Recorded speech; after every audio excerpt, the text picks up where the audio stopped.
Okay, we're live. What is criminal law? That's a good question. What the heck is it? Anybody have an answer to that? Nobody knows. What you got? What is it? Basically it sums up the law, I think so. It does what? Sums up the law. Sums up the law, right? Yeah. Sums up the law. That's a good start. Let's keep going. What is criminal law? Basis of rules that we go off of, what not to do, what to do. Okay, the do's and don'ts, the rules. I want to ask, who still lives at home? But I'm not going to ask for you to raise your hand. But if yeah, you do, I didn't. You're never leaving now. No. Yeah. Don't. No, don't leave home. I still live at home if they let me. When you're home, you have rules, right? You just can't do anything you want. You got. I grew up with very strict parents. God, they were strict. But me and my brother ended up being cops, so that worked out pretty good. So, at home, you tell your mom and dad, hey, I'm gonna go out with Jacob. Be back, don't know when. Is that gonna fly? No. No. Well, give me an example. If you wanted to go somewhere, what would you have to say? I have to ask, I have to tell them who is gonna be with, where we're gonna be at, who's giving me a ride, and what time I have to be home at a specific time. Pretty good. And what happens if you don't do as you've been told? I can't go out nowhere. So you get punished, right? Yeah. Okay, good. That's criminal law. Except that's civil, and that's at home, domestic rules, but the idea is the same. There's an expectation.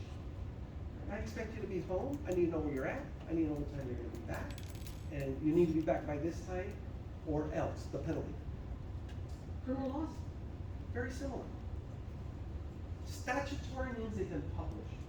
Natural law means it's an expectation. Most natural laws have been statutorized, meaning it's such a good idea, we're gonna make it a law and put it in the field. So, is it okay? Think of your neighborhood where you live. This is my house, this is my neighbor's house, this is another neighbor's house. These people I don't know. So it's Friday late at night, I'm walking the street, I see the house is dark, and there's no cars. So I'm just gonna go see if the door's unlocked. It's not, but I notice it's loose. So I wiggle it and I push, and I go into the house. And it's like, wow, there's so many cool things here. Laptop sitting on the counter, there's a cell phone over here. You open a drawer, and there's money just laying there. So you help yourself. And you take everything. Is that okay? No. No, you're committed being. Breaking and entering. That's not cool. It's not cool. Do you think there should be a law against somebody doing something like that? You think so? The community agreed as a whole and said, you know, we need to put that one on the books. Saying you cannot enter a dwelling without permission that isn't yours. And the penalties are more severe if it's owner occupied, if there's somebody in that house. That's how important it is. That turns into, it's either robbery or burglary. Okay, and that's the difference. I can't tell you which is which, but one is, it's an unoccupied dwelling, let's just call that one robbery. And if there's somebody there, it's burglary, and the penalty is elevated. Instead of just 2 years, you might get 10. Because you put somebody in danger. So, we take that serious. But what if there was no law? There wasn't a statutory law in the penal code that said I couldn't do that. Do you think it would be okay then? No. No. And that's one belief that we could trace back in history to the caveman days.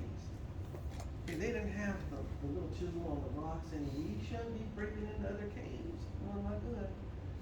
They just knew that that wasn't acceptable behavior. The nomads, moving like gypsies from one area to the other, knew to respect each other's properties. If they didn't, there was penalties. Okay, there was always penalties. It wasn't codified, it wasn't written down. It was the expectation, we just knew. You don't do that. Working in prisons. You would think these guys are not organized, disrespectful, and don't care about other people. You would be wrong.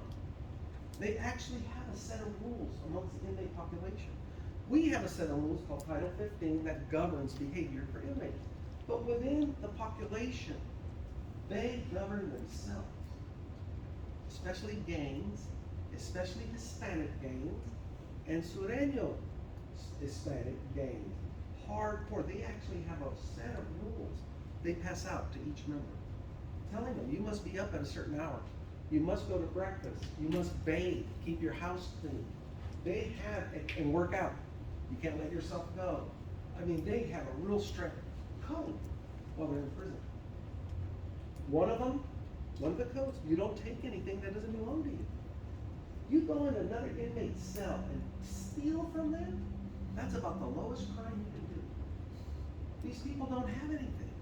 So if they have some noodles, which is really, they used to be tobacco, now it's noodles, those cup of noodles, right? That their family sends in. So Jacob has in his cabinet over here, maybe 6 noodles that he's been saving, and he's gonna enjoy them later. The cell door is open, they slide. They're doing a open call for yard. So the door's open. Nobody's in the cell. I walk by and I see those noodles. I go in and I take them. You think nobody saw you? There's eyes everywhere. Somebody saw you. It's going to get back to Jacob. And just because I was stupid enough to go into his cell and take those noodles, I will be going into protective custody. The word's out, I'm a thief, I'm a rat, I'm no good, I can't be trusted. And they will take you out. They don't want to kill you, they're going to stab you either way. You're going to get hit. You're going to get hit one way or the other. Because you don't do that. And these are inmate populations. So out here in the open in our community, our societies, the expectation is the same. If you leave your doors unlocked, doesn't mean anyone can just walk in and help themselves. There's still a sense of privacy, right? That your neighbors aren't going to come in and just take whatever they want, help themselves. Can't do that. And it's against the law. Yeah. Since you've been like in the prison system, is it true that they have like set of rules for like child abusers and all that? Oh yeah. You don't want to know what those are. They get it worse, right? They can't walk the line. The line is general population. If they're child abusers, if rapists, sex offenders, as soon as the word's out, their lives are in danger. So they created a whole other unit. It started off, they created a wing, a unit within the prison, and they called it the PC ward, right? Protective custody. An inmate filed a case saying the term PC, protective custody, was derogatory, and they're a protective class, and they wanted it changed. And the court agreed. They're now called sensitive needs. SNYs, sensitive need yards. They're a bunch of PCs. Last time I was over at the Substance Abuse Center by corporate, I was on the yard, and I'm walking, I was doing interviews or something, and I'm watching these guys. Now I know it's an SNY yard, and I'm dressed like I am now, and I'm walking, I'm talking to a lieutenant friend of mine, and I see these guys, and they're actually trying to act like badasses. They're telling me something, and I had to stop, and I give me a minute, and I had to go address the crowd of PCs. They didn't like it when I told them that. You low-life piece of, and they just put their heads down because they're a bunch of cowards. Those are your PCs, sensitive needs. They've even gone so far that they formed their own little gangs, their own little cliques. But they can only be bad amongst each other. You can't put them on the yard, on the main yard, because they will get taken out. And so, yeah, to answer your question, they're there, they're low lives. Most inmates are a bunch of cowards. You gotta know that going in. Most of them. Some of them will kill you in a heartbeat, not even think twice. I started, like I said, early on, 1983. Get to the prison around July, August. Within 4 or 5 months, I was assaulted more times than I care to remember. A lot. Stabbed once, right through here. Bastard. Cuban refugee. He was stabbing another guy. He had a tweezer, opened it up, took a cone, heated it up the cone to melt a little ball at the end of the tweezer. So just so it fit right between his hands like this, sharpened it to a point. When I came into the unit, it's a little cellular area, I seen them and I thought they were just fighting. Because all I saw was the punches. Never saw the weapon. So I grabbed this guy, I can't remember his name now, and I pulled him up. And when I did that, he swung at me, right? And he cut my shirt. Thank God I had a t-shirt on that day. Because the blood coagulated right into the t-shirt so I didn't bleed out. But I got him, Perez, that was his last name. And so I took him to the ground, cuffed him up. And when I looked, I see the guy that he was hitting just slide right down the bars onto the ground. And he looked like Swiss cheese. Just like,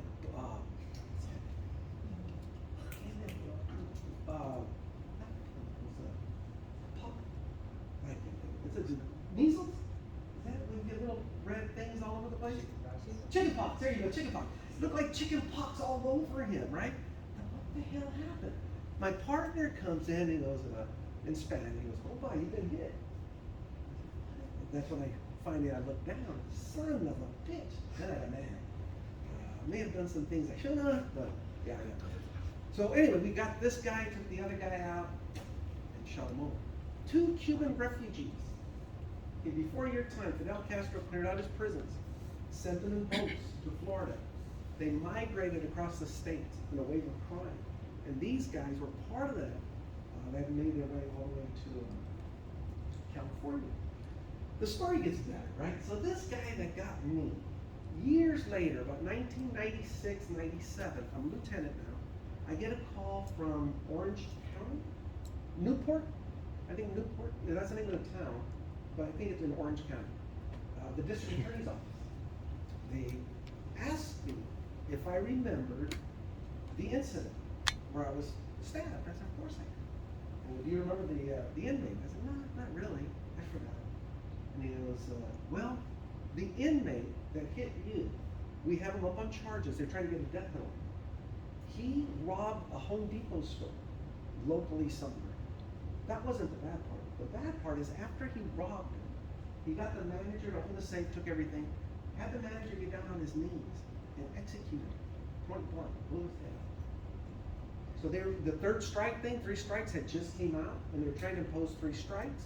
They were trying to invoke past history, which was the assault on me. So I had to come down here for a couple days and testify. And that was really cool. The idiot inmate represented himself. Yeah, in front of the jury. I'm on the stand, and the first question he asks is, do you remember me? I say, yeah, you're the guy that stabbed me. And you go, oh, strike that from the record? Yeah, no, it's too late. Anyway, he got sentenced. He's sitting on death row somewhere. Never got to see him on death row because I already had left. Richard Ramirez, Night Stalker, Charlie Manson. Yeah. I had those guys in death row, and in the adjustment center.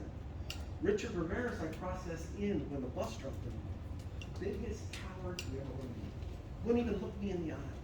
I put him in his cell, asked him if he was hungry, did he need to take a shower, wouldn't even respond.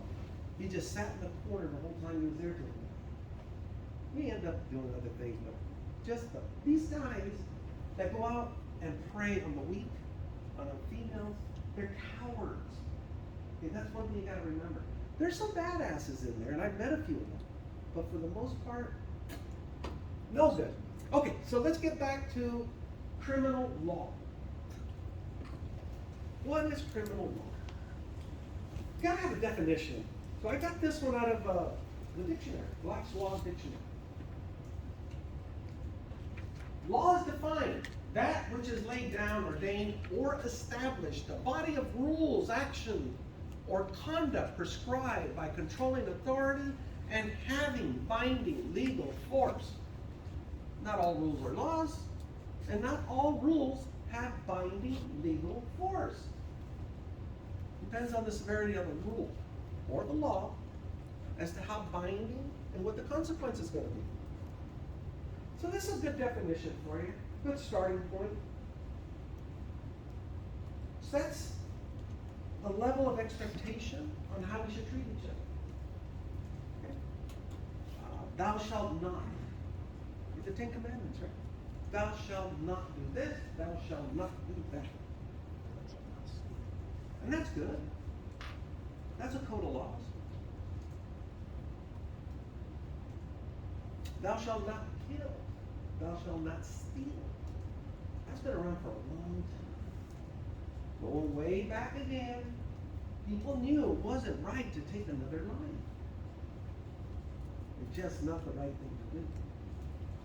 We agreed so much, we put it in the penal code. Can't do that. Don't kill each other. Don't steal from one another. Then there's a bunch of other things. Not all rules are laws.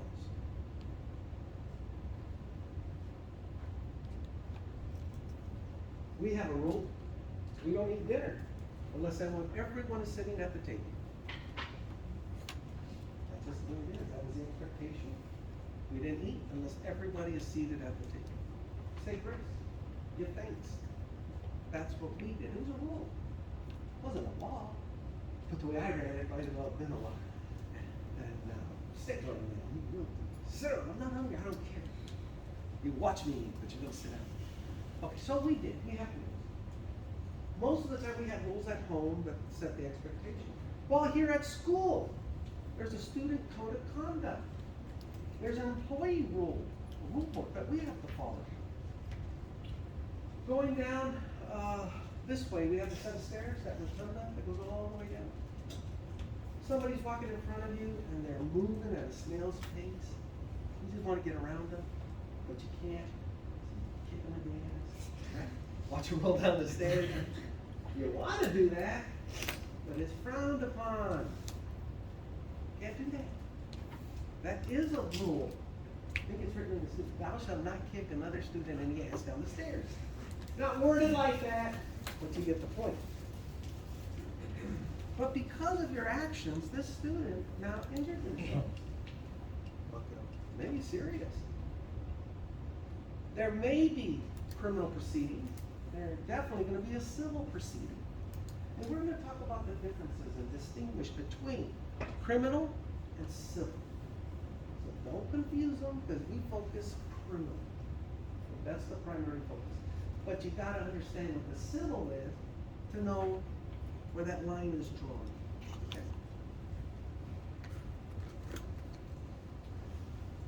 Our laws started as rules somewhere a long time ago. And they're based primarily on our values, our morals, our expectations, ethical principles. For the most part, people are ethical. But every once in a while, temptation, that little devil on the shoulder. You could do that. Nobody will know. Oh boy, don't fall for that little devil on the shoulder. It'll get you in trouble. Morals, ethical principles, norms. When social norms are unintentionally violated, a request to be accused is generally accepted. Rules that underlie and are inherent in the fabric of society.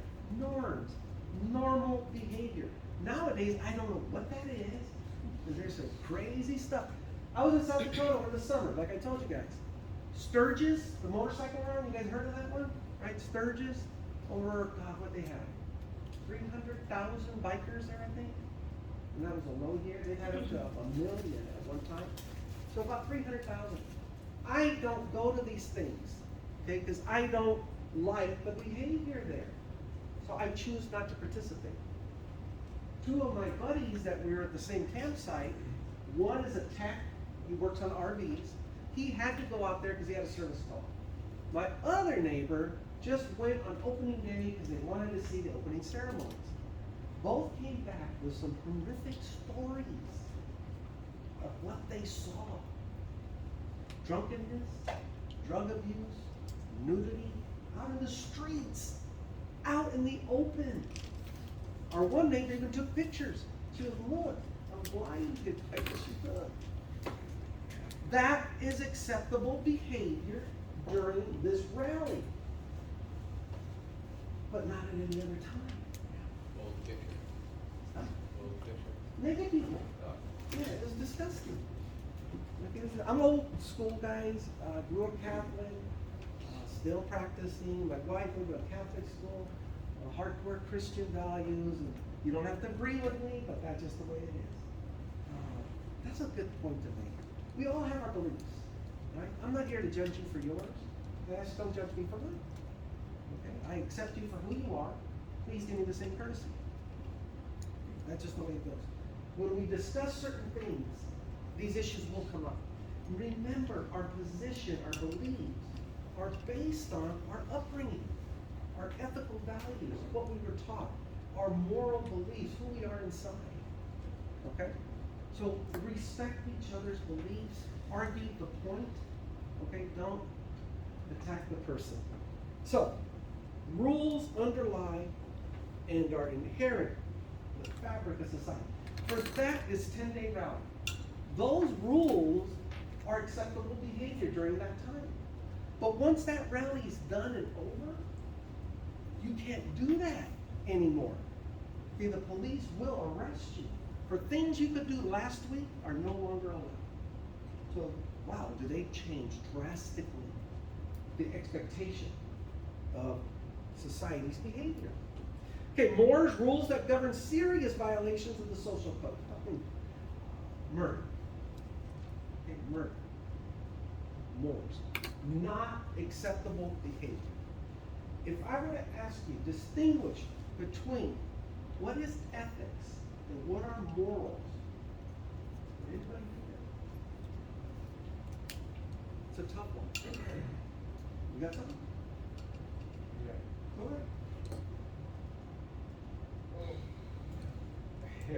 Yeah, It's a tough one. at work, you know, when I had a lawyer that took advantage of the leave, that's allowed to go through. Okay. So he told the supervisors that he was close contact 20 times.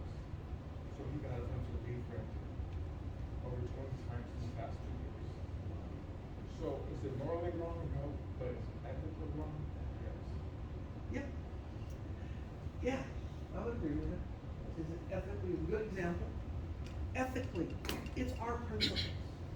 It's what our expectations are of ourselves, maybe of our family. Moral, that's more the expectation of the society that you to act morally, don't take advantage of one another, things of that nature. And please don't hold me to that definition, that's just my understanding. We are teaching an ethics class. It didn't get published this semester, I'm trying to put it on for next semester, because there's certain professions that are held to a higher ethical standard. I made fun of that on Monday, what's the name? Bobby. I use Bobby as the example, okay? I have to make light of it, because it is a serious issue, but the media spins it that all white male officers are bad. And that's not true. That really isn't. So, ethically, officers are held to a higher standard. Is that a good thing? What do you think? Is that a good thing that officers are held to a higher standard? I see some In hands going. general, it is, because they're holding the officers to higher standards, it's just a good way to see things, but just specifically a certain race, it's not fair. No, it's not fair. But why do you think it is okay to hold them to a higher standard than, say, the garbage collector? Because they're the ones that are enforcing the law. They're the ones that enforce it. Good. I mean, that and they are authorized to use lethal force and that stuff, which requires a lot more That's consideration. kind of what you were thinking, exactly. When you instill the powers of arrest, you're trusting this officer to use discretionary judgment, to implement those powers in an acceptable manner, not to discriminate, be biased, prejudice, to be fair, impartial, focus on the law, not the person. We're trusting them with that authority. They're carrying a firearm. They have the authority to use it as they see needed. Of course, they're going to get second guessed forever, but at that time, at that place, that is one hell of a call. Shoot, don't shoot. But because we place that standard on that expectation on that officer, we're going to hold him to a higher standard. So if you see this officer days off now, and they're at Sturgis, running around naked, drinking beer, doing drugs, what's the first thing you're going to say? Man, He's a cop. He should know better. He shouldn't be doing that. It's okay for the garbage collector to do it, or the accountant. That's okay, but not my officer. We don't want to see that. So, and I believe this should be a double standard for the reasons you guys gave. That's a lot of authority over another person. To manhandle another human being to enforce the law. That is a lot of authority. Good job. That is why Professor Farrar and myself put this course together. Because, especially in today's climate, you people that raised your hand saying you want to look for a position in law enforcement as a career, you're going to be held to that standard, that higher expectation. So we want to start instilling those ethical values now, so you know what's going to be expected of you. Okay? Does that make sense, what we talked about so far? Questions about this? So law enforcement is one profession that I agree should be held to a higher standard. Are there other professions that you can think of? Firefighters. Yeah, they use an axis to get through your door, right? Emergency medical personnel. Why, so soon in the semester, and we're gonna go to Capitol. Yeah, that was a good punch. These guys, we'll talk about Capitol Hill. I am a hardcore conservative. I'm gonna throw it out there. Hardcore. That's my belief. You can believe whatever you want, that's fine. Liberals, supposedly we have a liberal in office. Supposedly, I don't know what the hell he is. But the way things are right now, these people are tearing apart, and not just because it's Biden over there, it doesn't matter, okay? This is bipartisan. Everybody over there screwing things up.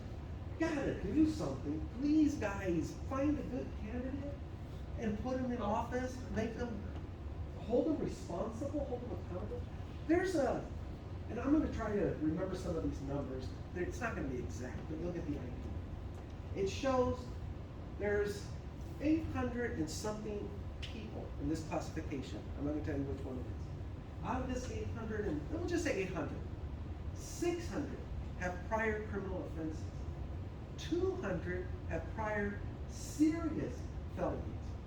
100 have committed crimes that they should be in prison, and about 300 or 400 can't even get a credit card. Okay?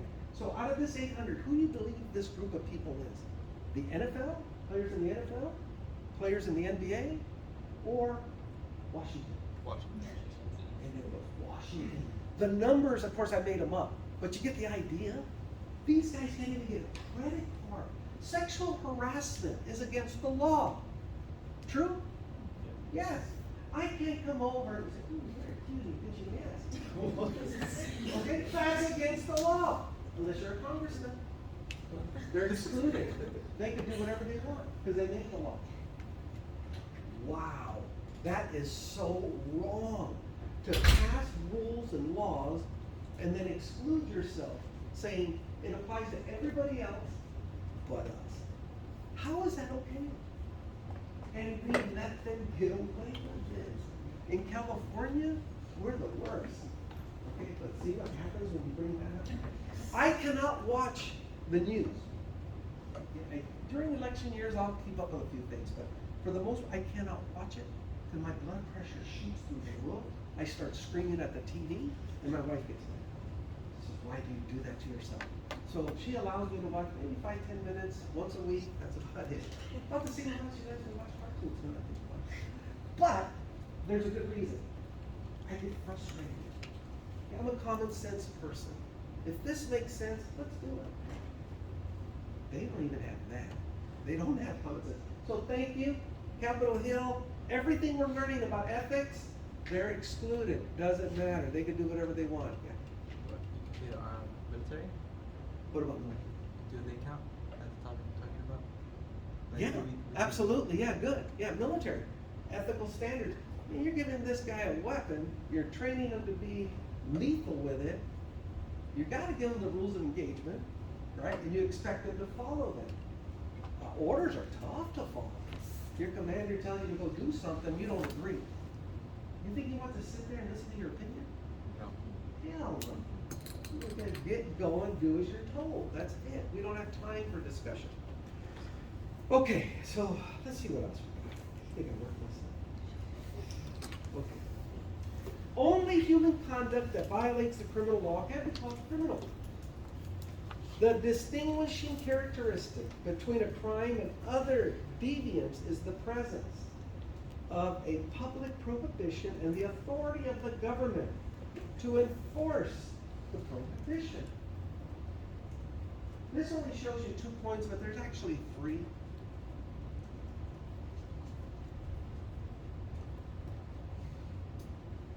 There has to be a public prohibition, a law. And the government has to have the authority to enforce that law. That's 2 tenets. The third one is the public needs to be aware, advised, knowledgeable of that law. Otherwise, how are you going to follow it? So that way, there's no secret law, no secret code. It has to be public, and the public must be made aware. In most cases, the public has to vote on it, unless it's a legislative action, in which case you can have it appealed, repealed down the road.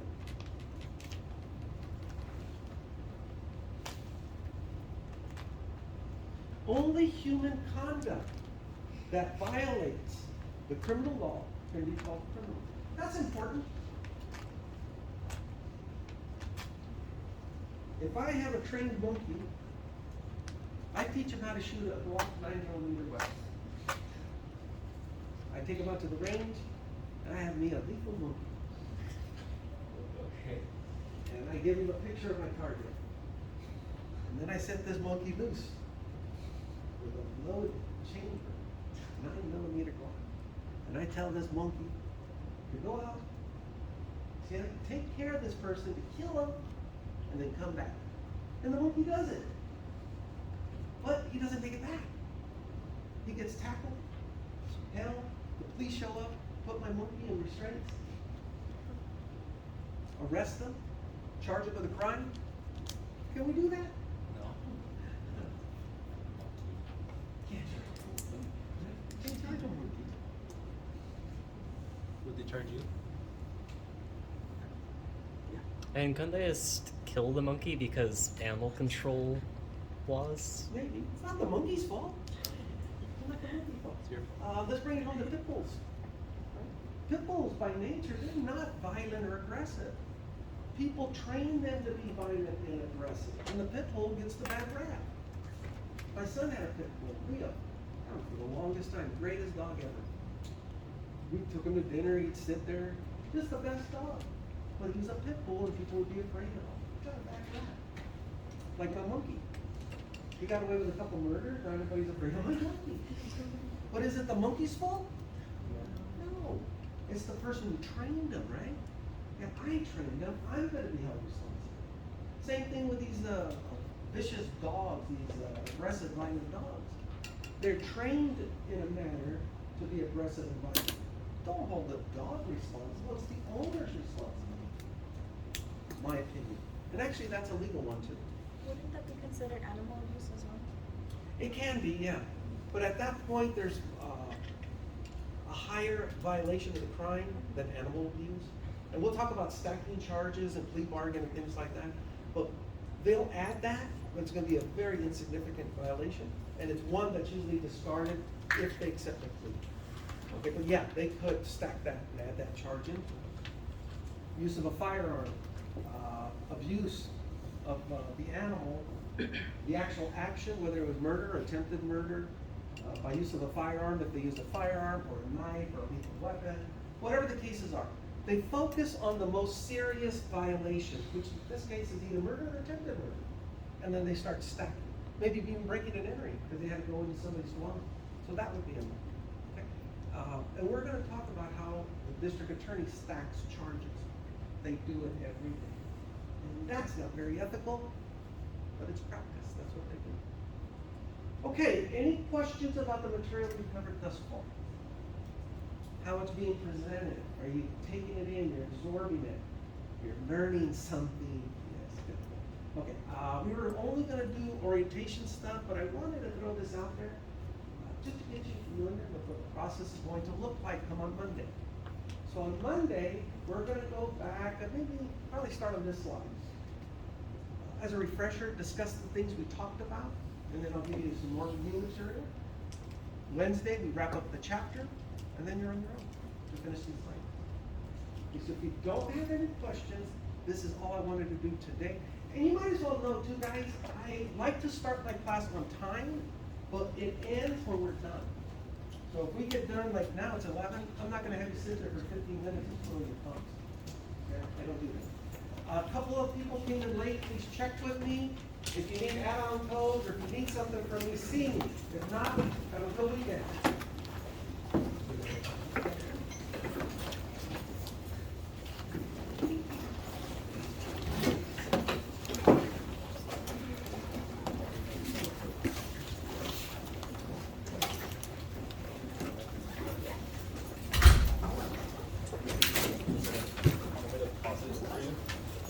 Oh, yeah, thank you. Thank you. Take care.